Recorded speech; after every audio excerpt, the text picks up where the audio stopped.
Good morning, everybody, and a warm welcome to today's webinar. So the webinar is about the EU ETS auctions, and it will also include a brief outlook on the secondary market. My name is Andre Choppe, and I work in the business development team of EEX as an expert for environmental markets. I'm responsible for the emission auctions contracts at EEX. The webinar will be round about 90 minutes and it will include approximately 30 minutes Q&A. Please raise any questions that you may have in the chat. You have a Q&A function here. Just use this and we will either reply directly or, if relevant for more questions, we will also answer them at the end of the meeting. The webinar will be recorded and it will also be published on EEX TV in the coming days. Also, the slides will be provided on the EEX website. Both the recording and the slides will also be available in this chat that you have at the end of the meeting. Now let's have a look at the agenda and the speakers. We are very pleased that Denis Servas, Policy Officer at the European Commission at DG Climate Action, will give you a brief overview about the EU ETS. And next point, item number 2, Stefan Löbner, who is Head of Environmental Markets at EEX, will inform you about our involvement in the carbon markets and also the importance of exchange trading. After that, I will cover information about the auctions, including how to participate and the auction process. At the end of agenda item 4, I will hand over to my colleague, Dirk Seidel from the market operations team, who is a market operator for environmental and emerging power markets at EEX, and he will show you a demo auction. Thereafter, my colleague Maria Ziesche, Head of Sales Environmentals, will inform you briefly about the secondary market. This is in agenda item number 5, and also about the offering of intermediaries for the auctions. This will be done in agenda item number 6. We will close this webinar with a Q&A session. Now I hand over to Denis. Thank you, Andre. I hope everyone can hear me well. As Andre said, my name is Denis Servas, and I'm a policy officer at the European Commission, working in the Directorate General for Climate Action in the unit responsible for ETS in general and auctioning of allowances in particular. And I will give you now, with a couple of slides, a brief description of what ETS is about and some key elements about auctioning. So first, on this slide here, what is ETS? ETS stands for Emission Trading System. The ETS is a so-called cap and trade system. It means that a cap, that's an overall limit, is set by law on the greenhouse gas emissions for the sectors included in the system, and this cap decreases every year by a certain percentage, so ensuring that the total emissions fall.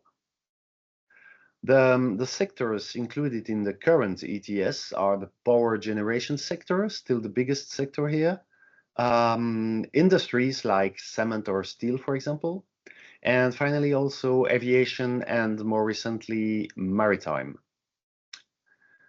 One emission allowance gives its holder the right to emit 1 ton of CO2. Within the cap, some companies receive emissions via free allocation system, but companies also buy those allowances via the primary market. That's the auctions managed by the auction platform. And companies thereafter can also trade those allowances between themselves according to their needs. That's the secondary market, and the auction is the primary market. So if you look at the graph at the bottom of the slide, you will see the evolution of the cap. So the vertical bars represent the cap with different colors for the different phases. We are now in phase 4. That spans from 2021 to 2030. That's the blue phase on the graph, on the right end on the graph. You have light shaded parts at the top of the bars from 2019 onwards, so light green and light blue. Those represent the intake of allowances by the Market Stability Reserve. So they are taken out of the market temporarily and put in a stability reserve. You have also dark shaded parts from 2024 onwards, and those dark shaded parts at the top represent the extension of the scope of the maritime sector. So it's not really an increase of the cap, it's an increase because the scope has been extended. You see also in yellow at the top of the chart, you see the different reduction factors of the cap. So the reduction pace has increased from 1.74% a year in the period from 2013 to 2020, and is now, starting this year, it's minus 4.3%, and it will be minus 4.4% in 2028. And next to the bars, you see also a dashed blue line, and this blue line represents the verified emissions of the sectors included in the ETS. They have been decreasing quite substantially since the inception, and you see some milestones on the chart as well. For example, in 2020, verified emissions were 21% lower than in the reference year 2005.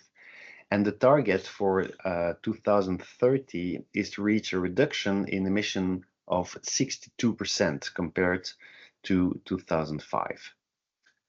So the key message here is that ETS works. It works because it has shaped the path. It has generated this downward trend seen in the verified emissions. So on the next slide now, I'll give you some background about the auctioning of emission allowances under the EU ETS. The first aspect of auctioning is that it is a transparent method.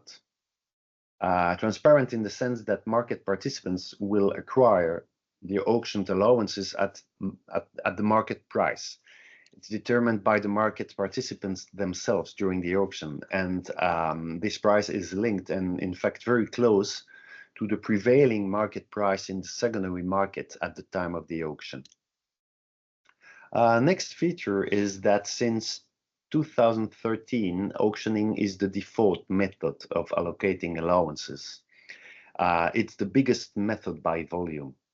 So up to 57% of the allowances are now allocated through auctioning. And another transparency, or rather predictability aspect, is that the exact auctioning volume is determined by law to the very last unit. It is determined annually based on the ETS directive, and it may also be impacted by the functioning of the Market Stability Reserve. That depending on the total number of allowances in circulation at the end of each year. But all this is rule-based, and there is no place for discretion in increasing or decreasing the number of allowances. And going forward, the proportion of allowances allocated via auctioning will increase, will gain in importance.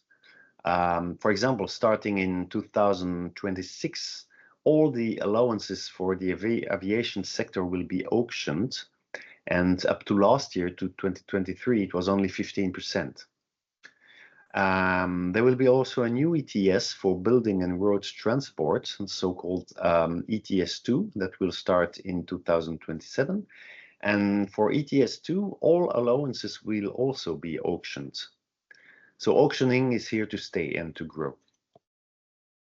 On the next slide, I give you very quickly an overview on the legislative framework around auctioning. And well, basically there are three sections here. So first, at the top of the slide, you have the environmental part with the ETS directive. That's the basic act stating that part of the allowances must be allocated via auctioning. And then a secondary act, that's the auctioning regulation that lays down the rules on many aspects of the auctions. Then on the operational side, which cover the organization of the procurement process, and then to select an auction platform once the auction platform has been selected, also the contract between the contracting authority and the contractor. So the contracting authority is the European Union and the member states, represented by the Commission, and the contractor is EEX. The procurement process is organized via a joint procurement agreement via the Commission and the member states. And the contract, together with a couple of annexes, is currently the CAP3 contract, so the common auction platform, the third common auction platform contract. And finally, emission allowances are classified as financial instruments since 2018, and this has had far-reaching consequences in terms of legislation, because it means that a lot of financial rules now fully apply to the trading of allowances, not only allowance derivatives, but also allowances.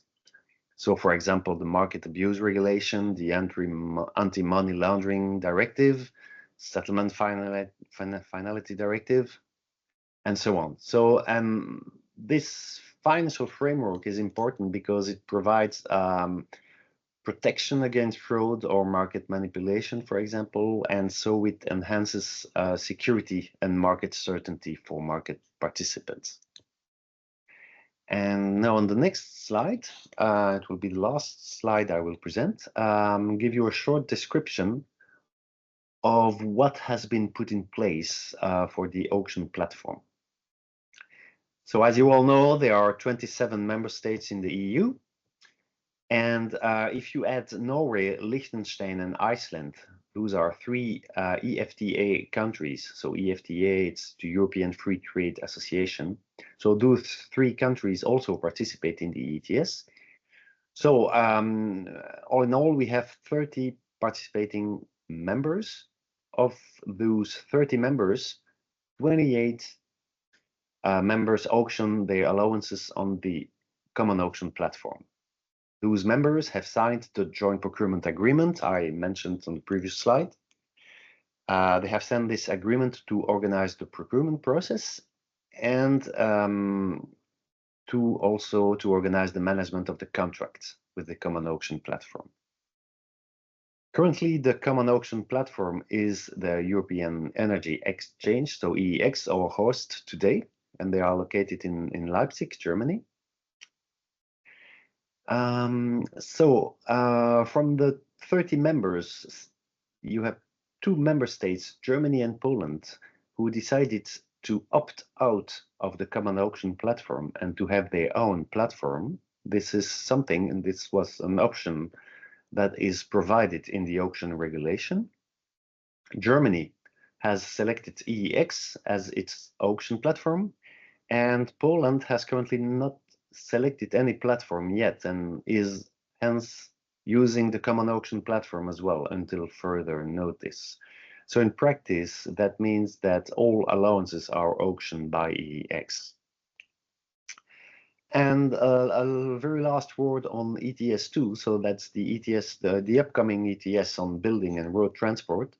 For ETS2, there will be no possibility to opt out. So all allowances will be auctioned by the common auction platform. So that was it for my part. And I will now hand over to Stefan, who will present you the EEX more in detail. Thank you. Thank you very much, Danny. So I'm Stefan Löbner. I'm heading the business development team for environmental markets at EEX. I will provide you today with a brief overview about the company, especially our activities in carbon markets, and will tell you who is EEX, who is the auction platform operator. So the European Energy Exchange is located in the middle of Europe, so in Germany. So we are more than 20 years in the energy trading business already. So we belong to the German Deutsche Börse Group, who is the main shareholder as well. Besides Deutsche Börse, also other shareholders from the public sector exist. There's the federal state of Saxony and the city of Leipzig, where our headquarters is based. And as well, we have shareholders from the energy sector, so big utilities and companies active in the energy sector. So our focus is on operating and developing traded commodity markets with the focus on energy and also related markets and services. So the core market where EEX has started is power. So you know, or most of you know, that power generation is representing a major stake in the EU ETS. So besides, we're also offering traded markets, natural gas, freight, agriculturals, but also run registry services, and of course operate markets in the environmental space. That's why we're having the webinar here today. And belonging to the exchange value chain is the clearing service. So why is clearing important? So we operate two clearing houses. One is based in Europe, in Germany.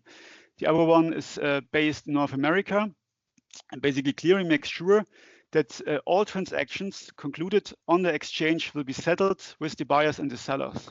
And that means everyone is receiving the commodities and the money he's expecting in the end, always. That's an important part of the business for all stakeholders. So, and at the end of the page, you see different logos here. And EEX is a group of companies that has been formed through the growth, basically, and the development of the different sectors we're active in, but especially also through cooperation with other exchanges and partners from the broader energy sector.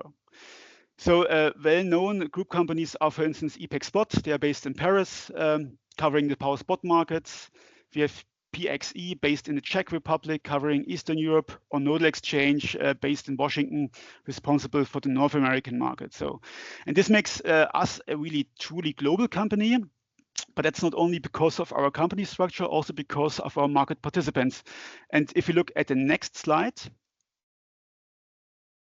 so we see that we have many offices due to the company structure at different locations, covering different continents. And that's important that we are close to our market participants and partners, and we always have local staff at the different locations here, yeah, and also are close to the local needs and the market participants. And an important element of our, let's say, success story are our trading participants active with us. We have now 850 trading participants from more than 41 countries, covering different industry sectors. As well, we are providing services to public stakeholders here for the primary auctions. And jointly with this network, we have built our markets. And so mainly what we have done over the last years, we have followed the client demand and the demand by the sector and the market, and also the regulatory framework. And that was the way we have built EEX Group here. Yeah. And also here, we have to mention that we are number one in power trading worldwide. And with regard to auctions here, it's mentioned on the slides, we have already conducted more than 2,800 primary auctions at EEX. That's quite a huge number. So at the next slide, I listed the main benefits of exchange trading. So why is exchange trading beneficial to the public, to market participants? So first of all, exchanges are pooling liquidity. So due to the number of trading participants, as said, so we have more than 850 participants active with the EEX Group. So this provides a lot of connection to other market participants, and the stable price formation, and also competition in the order books. Yeah. Also important is stability and security due to a high degree of automation and standardized trading and settlement processes, always at a high level of automation and following the respective comprehensive regulatory framework on which the standardized exchange rules and clearing conditions are based. And also the exchange rules and clearing conditions, even if they are complicated, they are ensuring equal treatment and non-discrimination in the trading processes here. Yeah, I think that's very important to our services we are providing. Yeah. So as I said earlier, the clearinghouse is an important element because the clearinghouse is eliminating the counterparty risk and is making sure that everyone is receiving what he is expecting. Yeah. So last but not least, one major benefit to the public also is that exchanges are providing transparency about the markets that are covered. So if you look at our webpage, you can see the prices and volume traded in the different markets. And this information is also spread through various changes and data vendors as well. Yeah. And here you can, for instance, see what's the price of power in France. So what is the price of the latest auction yesterday? What is the price in different gas markets here? And that's also an important benefit to the public. We are ensuring as an exchange. So then on the last slide I'm presenting, the next, I will say a few words about EEX coverage in global carbon markets. So basically we, as service provider also the public authorities, we are committed to operate and develop carbon markets worldwide. So, and that is including all important elements of the value chain. So this includes trading, clearing, settlement, and registry services. And EEX is offering services in the EU ETS already since its start in 2005, and is operating the auctions already since 2010, where we have started with the auctions for the national government here in Germany. So as well, we are operating in Germany the sale platform on behalf of the German government in the National Emission Trading Scheme, the NEHS, in Germany since 2021. So also here on the chart here is that we are planning to introduce a secondary market in the UK ETS. That's something we would like to introduce soon. Our group company exchange in North America, Nodal Exchange, is covering the local compliance markets in North America. This includes, for instance, WCI, REGI, and the Washington ETS, but also voluntary markets and other environmental markets like the REX market, the Renewable Energy Certificate Scheme. Then we are in touch, or we have been in touch over the last years with many stakeholders from all over the globe active in carbon markets. And based on that, we were able to develop a partnership with the New Zealand Exchange for the operation of the auctions in New Zealand since it's live since 2019, where we are basically providing also the auction system and helping in the operation of the auctions. So and further, we are in touch also with many other stakeholders from all over the globe here listed on the slide, from China, from Kazakhstan and other countries, so even more than he listed on the chart. So, and now I would like to hand over to Andre, who will proceed now with more details on the primary auctions.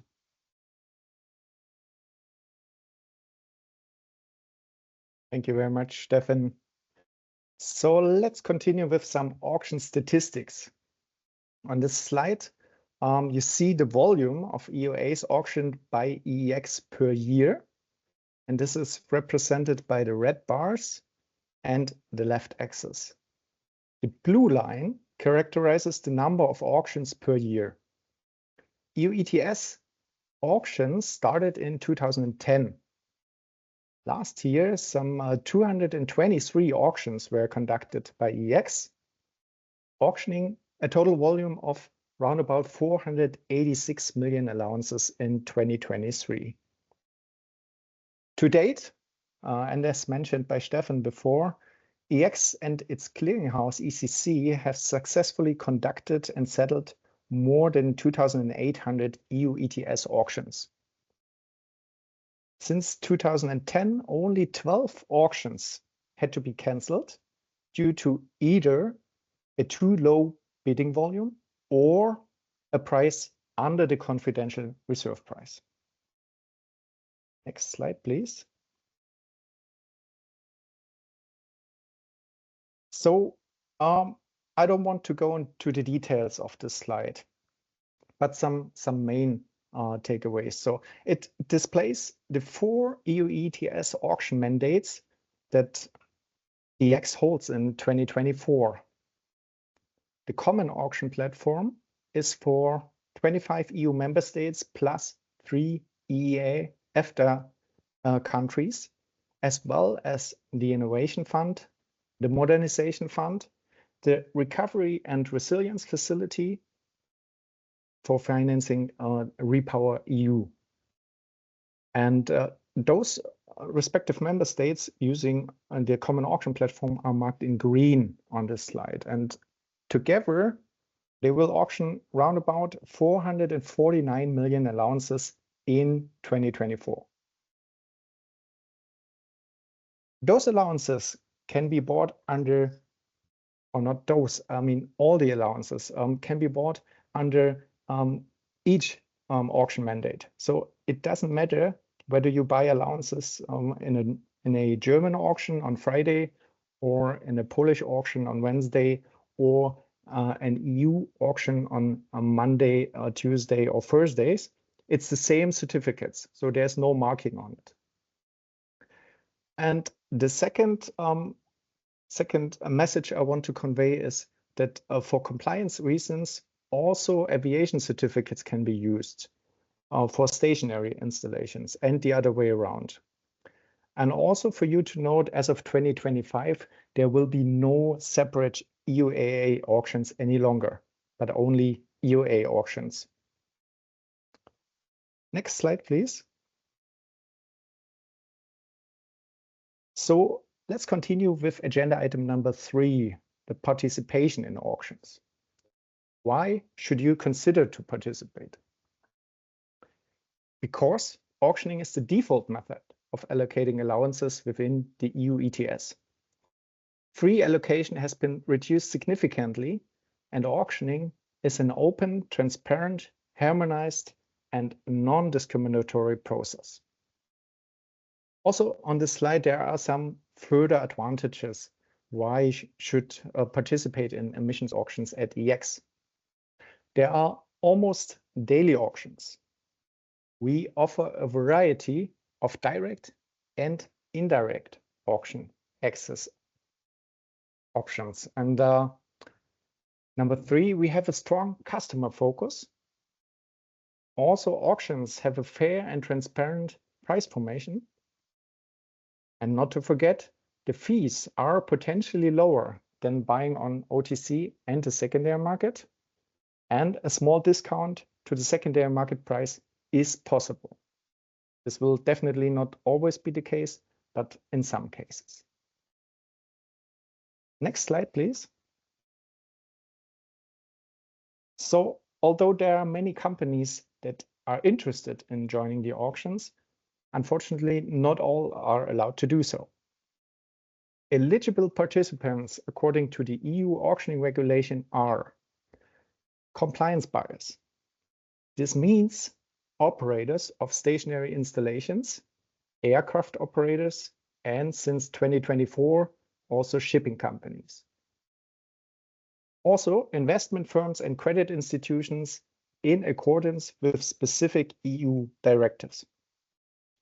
Furthermore, business groupings of compliance buyers and other intermediaries specifically authorized by the home member state.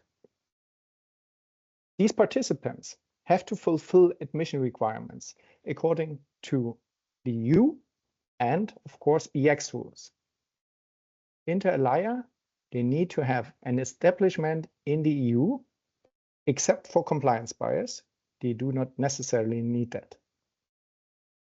But they need a nominated account in the union registry and a nominated bank account. Next slide, please. There are currently 5 options to participate in the auctions. Thereof, 4 options grant direct access to the auctions via several EX memberships. They are here marked with the green frame and the letters A to D. And additionally, 1 option with indirect access via intermediaries. In this graph, it's a blue frame and the letter E. Currently, we have 10 intermediaries who offer access to the auctions. Their offering will be presented briefly under agenda item 6 in a couple of minutes. Next slide, please. Okay, this slide is fully packed and it compares the 5 options we just discussed on the previous slide. Whereas the terms and conditions for indirect access, same as before, is option E, need to be agreed upon with the intermediary. The fixed costs for direct access, these are the options A to D, really vary depending on the membership model. Generally, new trading participants will not be charged annual fees for the first 12 months. Yearly costs really vary from €0 for the auction-only membership, 2.5 kilo for the emerging and environmental markets spot, up to 37 kilo for the possibility to trade all products available on all EEX markets. After the first year, additional fees of a maximum 1 kilo per year for the clearinghouse ECC may apply. But these only apply if a participant trades either nothing or very little. Also on this slide, on the bottom of the slide, we have the criteria to fulfill for each of the auction access options. What you can see is that for each of the 5 participation options, the company needs to be eligible, as discussed 2 slides ago, and in accordance with Article 18 of the auctioning regulation. Furthermore, all direct membership options require a contract with a clearing member. This is necessary. Additionally, all direct membership options except auction only via help desk need a trader examination and technical access. Otherwise, you just cannot enter the auctions.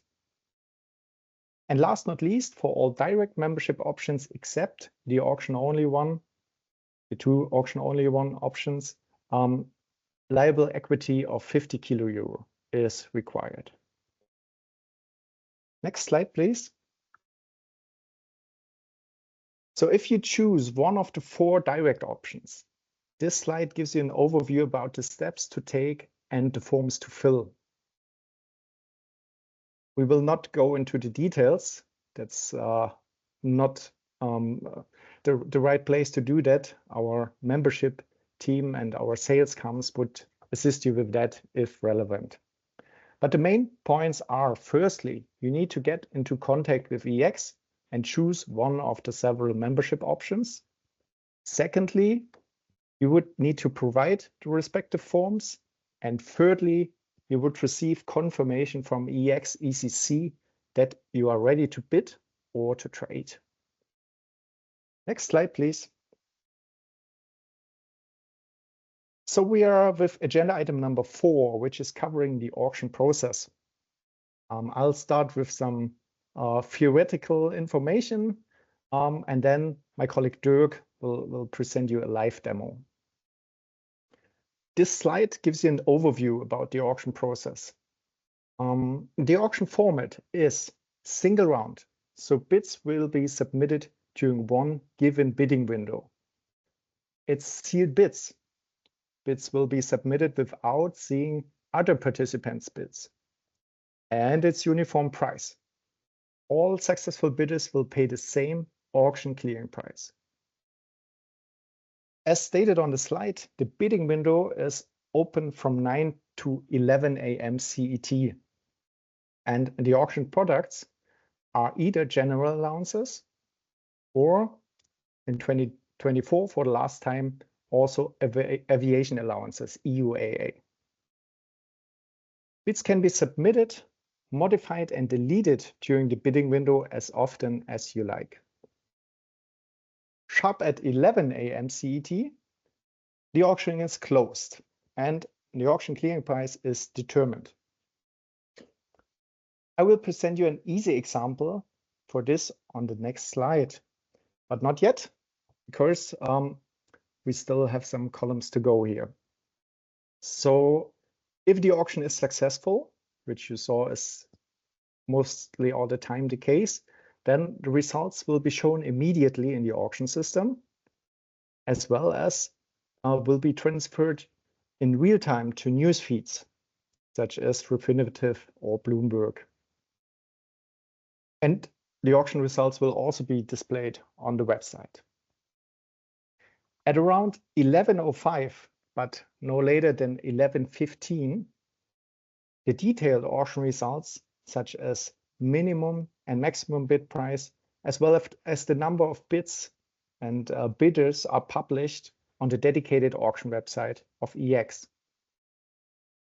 On the next working day after the auction, the payment is collected from the clearing members of the successful bidders, and all the revenues are transferred to the auctioneers, meaning the member states or the funds. Furthermore, the delivery of the allowances within the ECC Union Registry account takes place.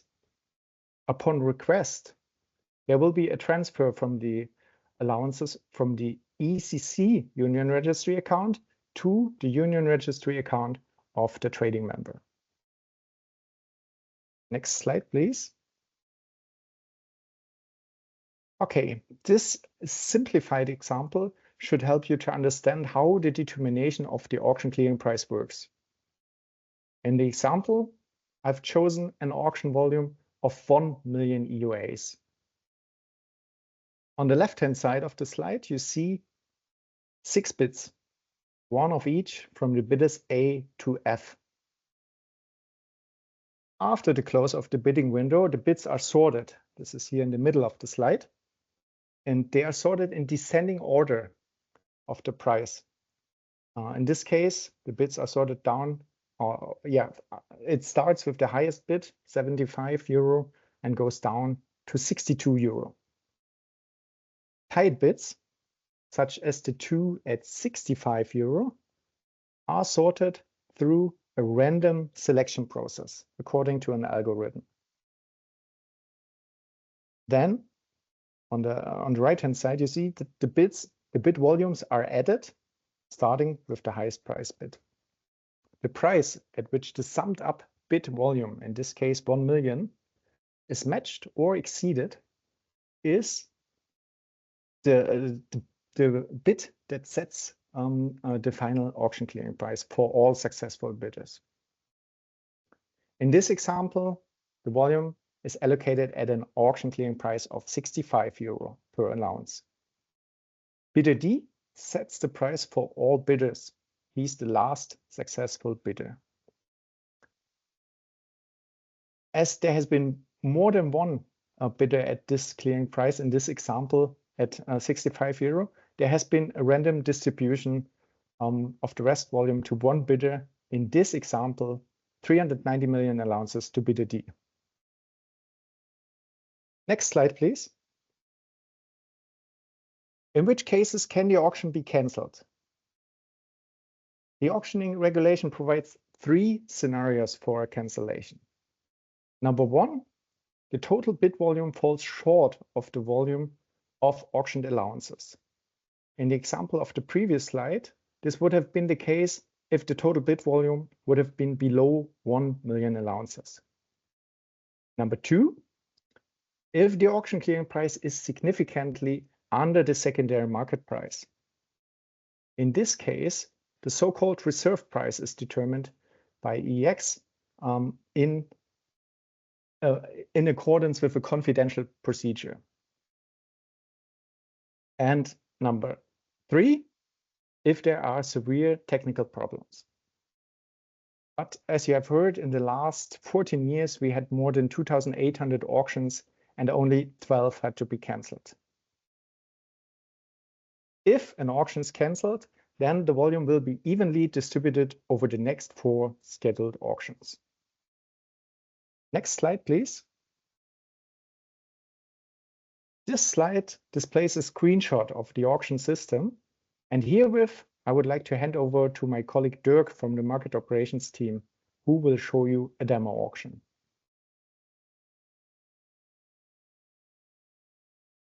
Yeah, thank you, Andre. Good morning and welcome from my side as well. My name is Dirk Seidel. I am a senior market operator in the emerging power and emissions team of EEX Market Operations. And I've been with EEX for more than 8 years now. I will guide you today, as Andre mentioned, through the M7A auction system, which has been designed by Deutsche Börse and is used at EEX for the auctioning in the primary emissions market for EUAs and currently still aviation allowances. And I will show you the M7A auction system using the simulation environment, as we must not disclose real auction data, of course. Let me share my screen with you.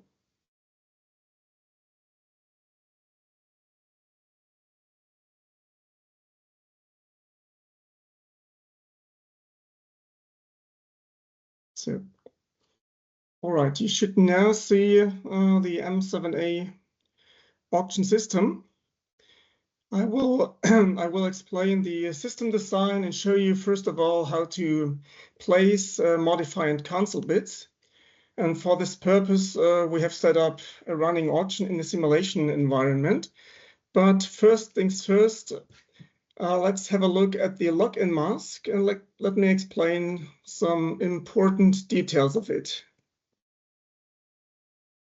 Besides the obvious login function, there are 3 additional features contained in the login mask. On the bottom right corner, you can choose the system language and switch between English and German. Yeah, you see it here. So I will keep the English version for now. And there are 2 more self-service features at the bottom of the mask that allow for a self-reset of your password or the 2-factor authentication if needed. So if you want to reset your password, you click on this link, you type in your user ID, your email, and then just press the request password reset button. Allow me to make an additional remark regarding the 2-factor authentication. It has technically been enabled for quite a while, but has been voluntary so far. This will change now for safety reasons. The 2-factor authentication will become mandatory shortly. And that means a login to the auction system will only be possible then if the 2-factor authentication is enabled. You can find a description how to enable it on the EEX website in the auction section. Okay, and let's come back to the auction system itself. I'm logging in now. And once you're logged in successfully, you get to the main page, which is the auctions menu, where you can see an overview of the auctions. On the left, you see a flag symbol that visualizes which auction platform is selling, or you can read it also from the auction name. Furthermore, there's a consecutive auction ID in the second column here. The product code of the auction product, and more interesting for participants in the auction, there's the auction volume displayed here for each auction and the respective bidding window. And on the very right, there's the auction phase displayed. According to the set filters at the top, which are here, you can either see all auctions regardless of the phase, or you can also filter for only published auctions like this, or for running auctions, finished ones. And you can also filter for your own finished auctions, which you find here. And in this case, you've only auctions displayed which you participated in. You can also choose to have only the last 60 auctions displayed or even all auctions. If we go further left, at the top of the page, there is a link to the auction calendar at the EEX website, which is here. And even further left, there's a search field where you can search for certain criteria like the name of an auction or the auction ID.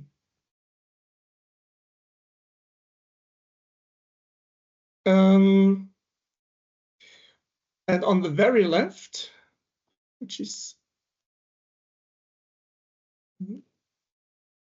here, on the very left, which is here, you have the menu bar of the M7A auction system. As a bidder, you see the auctions menu and the messages menu. If we go to the messages menu, you can see changes to the auctions, but also important information like cancellation of an auction and the reason for it. You see an example here, like auction fourth period, Cap 3 Poland, with the auction ID 377 has been cancelled since the total volume of bids has fallen short of the volume of auctioned allowances. And at the bottom of the menu bar, down here, you find several buttons. You have one here for password change, where you can type in your old password, your new repeated new password, and then you can change it. You have here contact information of EEX market operations, and on the left there's the logout button. And what's maybe more important, there's a configuration area here. And with this user configuration window, you can set default values, which can be used later in the actual bidding window. You can set values for price and volume, which you can do here. You see it's I've already pre-filled a default price of 70 euros and a default quantity of 10,000 euros. And you can just increase it or decrease it with the plus and minus buttons, or you can also click into the entry field and use your keyboard to change these values. And you can also define price steps and quantity steps, which are then used later. All right, you can close this window by clicking the cross here. Let's go back to the actual auctions menu. As mentioned, I set up a running auction to show you how to place bids and modify bids, and also to demonstrate what you can see and do during a running auction. And when you enter an auction by clicking somewhere on the respective line, which I will do now here, then you first of all see auction details like the name of the auction quantity, the opening and closing time, as well as some configuration details. As Andre explained, we have here a price random algorithm. Smallest unit you can bid for is 500 EUAs.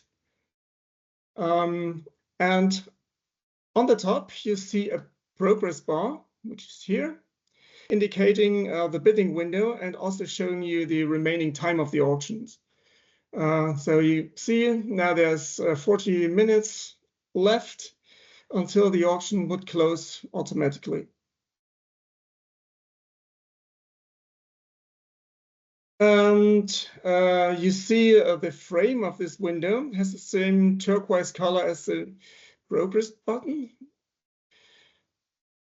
So if you then want to place bids, you need to click on the show bid list button down here. So now you see here the frame of this window has the same turquoise color. And yeah, to place bids, you click on this place bids button here. And if you do that, you have the predefined quantity and price already displayed here. You can now use them as they are, or you can change them by using the defined value steps, by pushing the plus and minus button, or you click into the respective entry field. So just to show it to you, you can increase it here. We had defined increment steps of 5,000. What you can also do is you can change the default settings here by pushing this configuration button. And then you can change your predefined quantity and price steps. You could lower it, or could increase it again, or you can again click into the entry field and type figures in manually. All right, so once this is done, after price and volume are fine, you just click the place bits button here. Well, let me increase the volume a little bit. Okay, and then you see your bits down there. Let me do some more bits.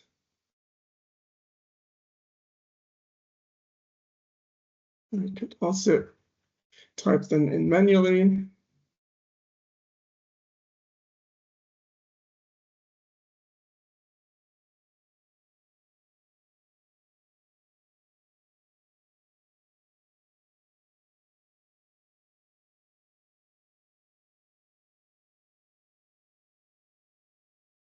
Yeah. You always confirm your bits by clicking the respective place bits button.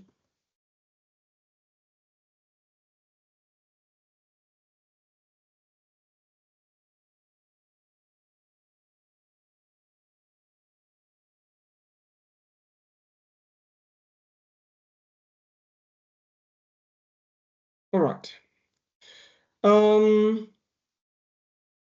Down here in the bit overview,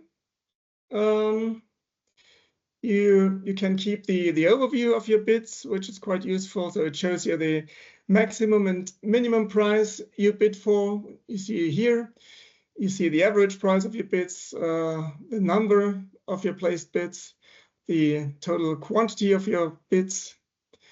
And you can also sort the columns by quantity or by price by just clicking into the header like this. You see here, it will be sorted in ascending or descending order.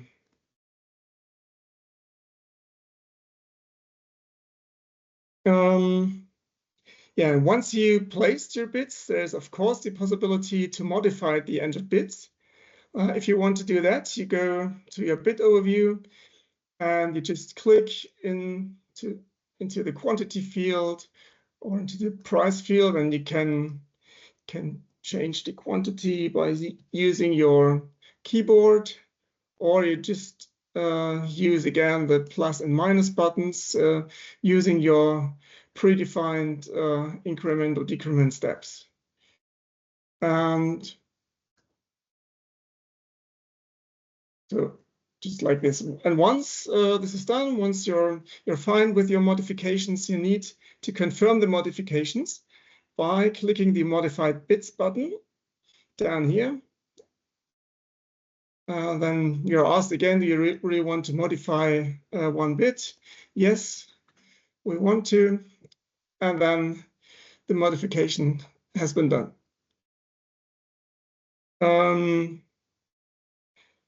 There's also the possibility to select several bits. So if you want to change several bits at once, you tick this box here, mark them, and then you can use the plus and minus buttons again to change the selected bits at once. And again, after you're fine with your done modifications, you need to confirm them by clicking the modify bits button. Okay. You also have the possibility to modify all at once, and you just need to click here the box in the header, and then all are marked. And of course, there's also the possibility, as Andre already mentioned, to cancel placed bids. You can do then here. Same way, you mark the bid you would like to cancel, and then on the left here you have the cancel selected bids button, which you need to press then. And then there's a question: do you really want to cancel bid? Yes. So, and then it's cancelled. So I now will replace it, put it in again. Okay, maybe one more to be sure we have enough bids in the auction. All right. Yeah, so these are the things you can do basically here. There's also the possibility to upload bids by using a file, which can be a CSV or also an Excel file.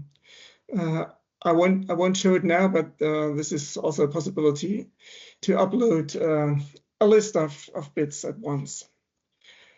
The closing of an auction usually happens automatically at the specified closing time, which is currently 11 o'clock a.m.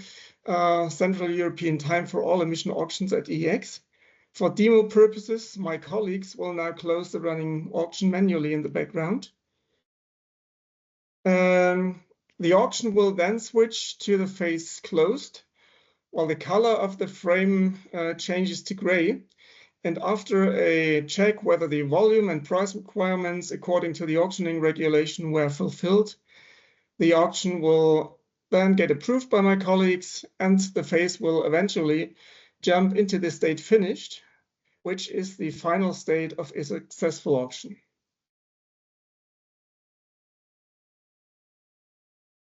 Okay, we'll take a few seconds now till the auction will be closed and finished.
Okay, now you see the color has changed, the state has changed to closed. And in a few seconds, it will change again to orange and to the final state finished.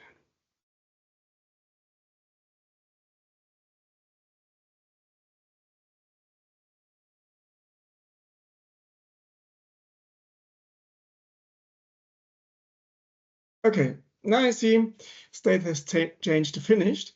And what you can see here now is that you see the auction results at a glance here. At the top, you see the final auction clearing price, which was determined at 68.50 euros. You see the total bid quantity of all involved participants in the auctions, and you see the total value of the accepted bids. And in your bid overview, you see your own results. So you can see here which of your bids were successful. Again, you see also here the colored frame, which shows you the state.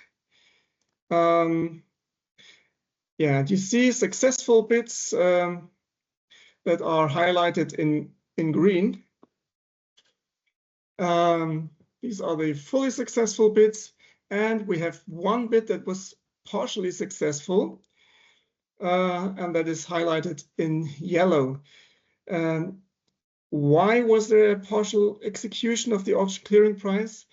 That is because the auctioning algorithm is price random, and all bids at the auction clearing price are chosen randomly, as Andre explained before, until the auction volume has been reached. So in this case, there was not enough remaining volume left to execute the whole bid volume, and that's why it was partially fulfilled.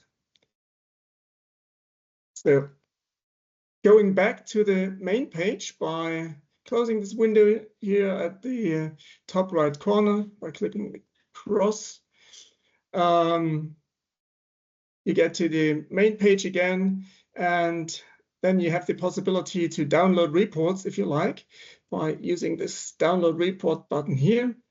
So you can download trade report, extended trade report, and an order report as XML or CSV file. So that's it basically for the auction system. Thank you for your attention, and I will hand over now to my colleague Maria Zische, who will cover the secondary market for emissions. Thank you, Dirk. To a quick introduction of myself, I'm Maria Zische. I am the head of environmental sales, and I will give you a little bit of an update on the secondary market in the next couple of minutes, and also highlight the difference between the secondary and the primary market. So as you can see on the slide, as Andre explained, for the primary market, you need to be eligible for the auctions. But for the secondary market, basically every entity which fulfills the admission requirements of the EEX can take part in the secondary market. And a union registry is just required if you go for delivery after the expiry. You can buy and sell in the secondary market in continuous trading between 8 AM and 6 PM. Via all front ends of your choice, more or less, and via brokers. Futures and options are helping you to manage your capital costs and get your delivery just more towards the compliance deadline, and not hold the certificates and have the cash bound over all the time. The difference also between the auctions and the secondary market is the secondary market is a wholesale market, and there the minimum lot size is 1,000 EUAs and multiples of it. If we go to the next slide, please. I want to give a little bit an insight on our product offering on the secondary market. Like on the primary market, we have EUAs and EUAs, with the latter ones getting merged over the next in the close future. And the primary market is where the certificates getting issued and getting into the market, and the secondary market is more the place where you can trade it afterwards between market participants. We offer the whole product suite along the whole curve, from spot, futures, and options, and all the spreads in between. It's free for the whole global community and not bound just for European entities. So Once you have traded, then we go to delivery, and ECC offers a very comprehensive and free of charge delivery process aligned across primary and secondary market. In the interest of time, I will jump to the next slide. So you all have at the end more time for the Q&A session. EX is offering secondary market products for emissions already since 2005, and we started it and are continuously and develop it together with our clients. We offer the spot products, which get delivered the day after you traded, and also future products, which get delivered 2 days after expiry, and you can trade 9 years out the curve. To complete the whole offering, we also offer options on EOAs, but not on aviations. You can trade the products via, for example, the TT screen, the EX TT screen, which is a state-of-the-art front end and offers you all the possibilities you need for trading. But also all major other front ends are connected and supported. Next slide, please.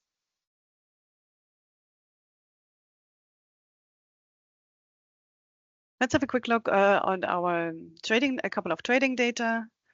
Last year in October, we launched the new market maker program, and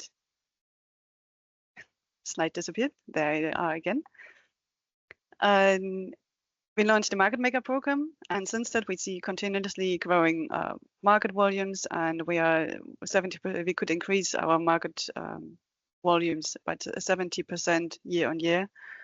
We also see that there's a lot of trust in the market in our products, as we already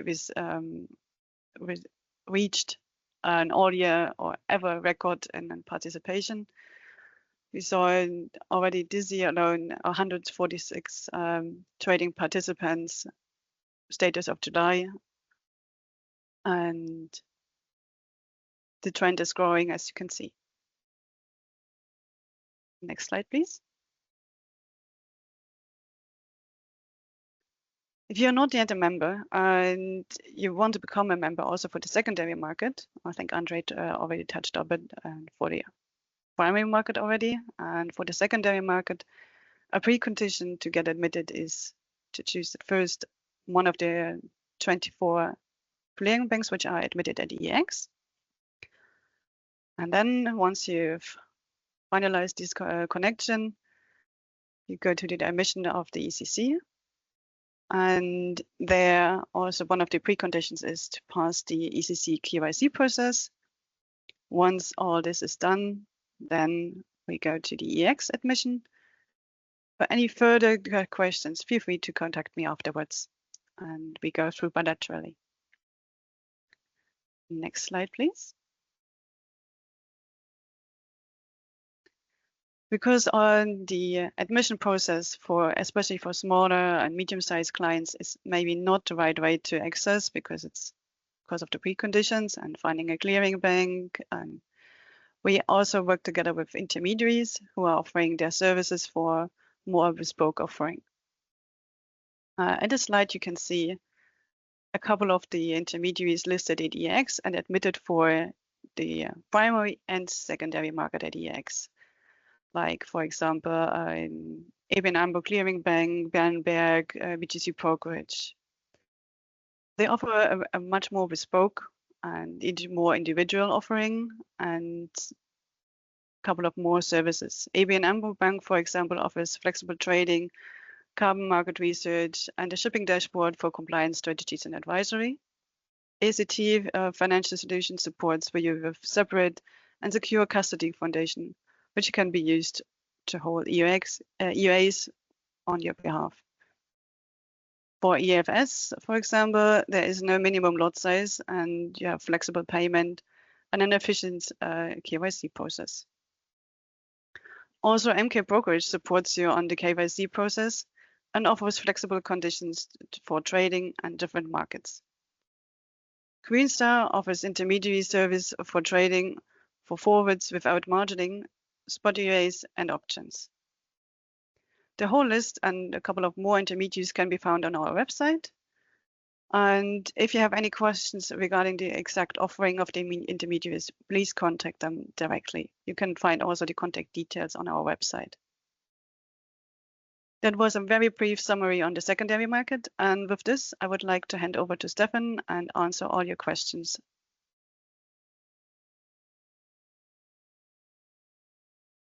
So thank you, Maria. That was a very good presentation. So thank you also for listening to the presentation. So we have received many questions in the chat. And I think we have almost all answered them already. I think there are almost no open questions. There's one here, the last one received, that's more related to the voluntary market. So I'm reading them out here. Let's say I'm an entrepreneur with a piece of land where I can plant trees to reduce carbon from the atmosphere. Can I participate in the carbon market and sell my carbon credits? So that's something not related to the EU ETS. That's something that might be relevant for the voluntary market. So you could consider this as a project, maybe register this activity and then trade it on the voluntary market. However, totally separated to the subject we are covering today. So, and I think there are no further open questions, Andrea. I think so too, Stefan, but maybe it would be beneficial to read out some of the most important questions for the ones that will only watch this recording afterwards. Yes, let's do this. So let me just run through the chat. Give me a second. So one question. So there was a question. Norway isn't part of the EFTA countries. Shouldn't it be rather be 4 countries on the slide? So Andrea already answered here. Norway is included, as well as Iceland and Liechtenstein. However, Switzerland has its own ETS, but linked through the linking of both schemes. Okay. Will EX be the common auction platform for ETS2 as well? So, so there will be a tender procedure again. So we don't know yet. Then, as the German NEHS certificates are not classified as financial instruments yet, are there any regulatory and legislative statements that NEHS certificates in the auction phase or the EU ETS2 certificates will be classified as financial instruments? That was answered already by Denis. So ETS2 allowances will be classified as financial instruments like ETS1. So that's harmonized. So what's the EUA buying process for UK-based shipping companies which have maritime operator holding accounts set up in France? So, so the buying process would be the same as for any other holder of a maritime operator holding account. So there is basically no difference compared to other liable entities. So it's also fully harmonized here. So with the questions, I don't see data centers to be obliged. So I've put a link to the chat to the website from the European Commission, also listing the sectors covered by the EU ETS. So from my perceptions, data centers would not be included. It would be my first feedback on that. But please have a look on the website of the European Commission. Then the question, what is the available option to buy allowances for charterers that have their fleet and commercial activity through a bank leasing? So that was answered by Denis already. So in this case, it's likely that the charterer is not the ship owner or the ISM company, and so they do not qualify for a maritime operator holding account. They can then buy allowances on the secondary market. To participate in the auction, they need to qualify for a maritime operator holding account. So there was a question, when we say selling EUAs back to the market, do you mean selling it back to EEX? So that was answered by Maria. So certificates or EUAs can be sold on the secondary market of EEX or other marketplaces, but you cannot give it back to EEX, basically. Yeah. So next question. So what is the future of NEHS certificates when ETS2 certificates will be mandated from the EU? That's starting earliest from 2027 onwards. Would NEHS be closed? I've answered that. So in general, NEHS and ETS2 are two totally separated topics. So there's no transition planned or something similar planned. However, there's a good overlap in scope. Yeah. So maybe also interesting information. So the current legislation of the NEHS is currently being reviewed. There were some publications during the last weeks, and it's expected that the revised legislation is then adopted in the next couple of weeks and months. So there was a question on the launch of the UK ETS secondary market I have mentioned. So that's depending on regulatory approval. We are waiting for. As for any other change related to exchange offering and products, we will inform the market through our circulars. So please look out for our newest circulars on the market developments. Then there was a question to Dirk. Hello, Dirk. Can we also place bids for the power derivatives and geo market through the same bidding window? So that was answered by Maria. So the auction system is really dedicated to the auctions only for the primary market for EU ETS. So there's no link to other EX markets. So will there be any connection between ETS EUAs and ETS2 EUAs, or will they be two completely different products that cannot substitute each other? So in other words, can ETS2 EUAs be used for ETS1 compliance and vice versa? That was answered by Danny. So no, ETS2 allowances can be only used for ETS2 compliance. So it's separated. What about the trading account? Isn't it possible to participate of the auction with this account? So you can also participate in the auction with the normal trading account. So it's not necessary to have an operator holding account. However, you have to fulfill the eligibility requirements that we have presented on the slides. So we will share the slides afterwards on the website, and you also can watch the webinar again on the XTV in our YouTube channel. Now there are many messages on the issue with the slides we had for a few minutes. So, and then the next question is, so yes, just answered that here. So we will share the information then through our YouTube channel and through the website. This was a question where information can be found. So what else? The last one. I think that's all. That were all questions. So we could wait maybe just Definitely. 5 more minutes. Yeah, we received some more questions in the meantime. Ah, yeah. Okay. I see. Okay. Just updating.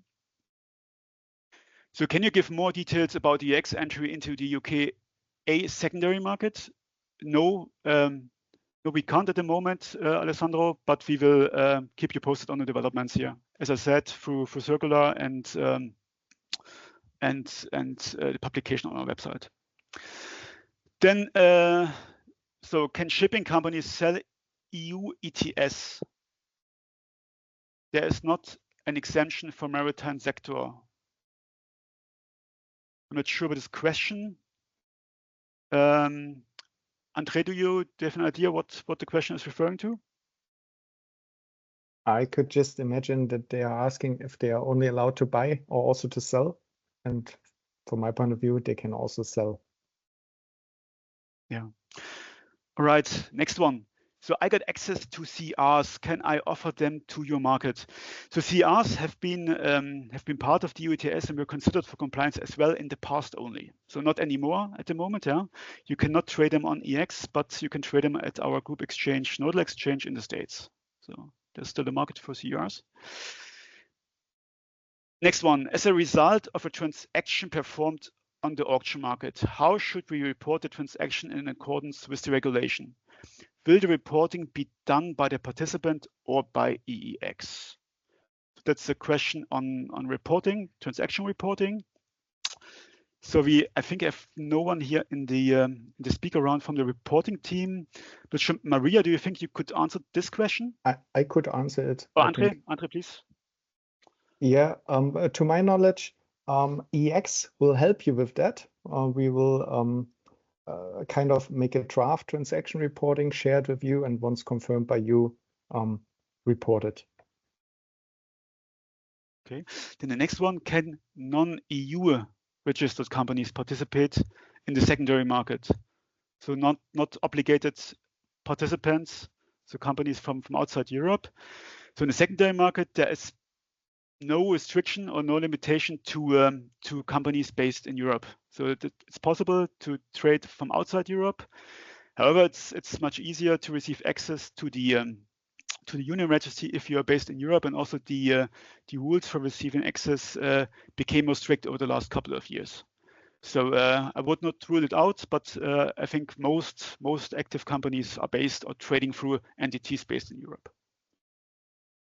So for the secondary market, a union registry is not necessary for now, and so for now it would be possible to also trade from outside on the secondary market purely. Yes, Maria, thank you for the addition. That was a good addition. So the next one here in the chat. So if you go through an intermediary, you need to fulfill eligibility criteria. So maybe that's a question for Andre. Yes. So if you want to participate in the auction via an intermediary, then you need to be eligible as well. But of course, theoretically, the intermediary can just buy in the auction and you buy on the secondary market from him. So for using EUAs as collateral on short futures positions, to my knowledge, you can post up to 500 million euro with 30% haircut for initial margin. If you are not a direct member and use a clearing member, if you have an ISO account set up with your clearer, can you use the full 500 million allocation yourself, or is the 500 million allocation total for the clearer alone? So I have to say that's a question I would like to take with me and then get back to you, Kirk, later after the meeting. And I would like to clarify with the specialists of ECC before. So in the EX app, where can I be filled the bids for sell, and where can be filled the bids for buying, or there is only bid for buying? Not sure I fully got the question, but in any case, this would be one for the market operations team, maybe for Dirk or Andre. Yes, I can answer that. So you can only bid to buy in the auction. So you can not sell any certificates into the auction. Yeah, thank you for that. Just to add from my side, that's true for the auction, so the primary market. In the secondary market, where you would use a different trading system, you can, of course, buy and sell. Yeah, of course. So at the moment, there are no more questions. Maybe we have 5 more minutes scheduled for the webinar. Maybe just we wait a few more minutes. If further questions will arrive. In any case, please also reach out to us after the webinar in case you are not already active in the auctions and would like to participate. So it's always good to talk directly and to answer any questions then in a bilateral discussion maybe, yeah. Yes, Stefan, I think, let's see, is there some more? There are more questions. Yes, exactly. Can you elaborate on the possibility of omnibus trading, as the registry regulation does not rule against such practice? So not sure who could cover this question. Maria, Dirk, is this something you could answer? If not, we could also take the question with us and answer afterwards. If I understand the question correctly, it's more on bidding for clients or intermediary trading, and I think we covered this briefly. There can be, it's in the regulation, it is allowed to trade on behalf of clients, and so I don't see a problem there, and it's covered by the regulation. But I might get the question wrong. Yeah. So this question was stated by anonymous user. Maybe you could add your email address, and then we could reach out to you to clarify further if needed. Then the next question. I've heard on the presentation that the auction could be cancelled if the price is lower than on the secondary market. Could you please explain this if I understood this well? I think, Andre, that's one for you. Yes, you understood this perfectly well. So there is a confidential reserve price methodology behind each auction, where we would take a look onto several factors and making sure that the auction clearing price would not be far below the secondary market price. If an auction would close or would theoretically clear far below the secondary market price, then this kicks in and the auction is cancelled. And as said, the auction volume would be distributed to the next 4 auctions. So the next one is referring to free allocation. I am an airline having EU ETS free allocation. Can this be sold on EX? So yes, it could be sold on the secondary market.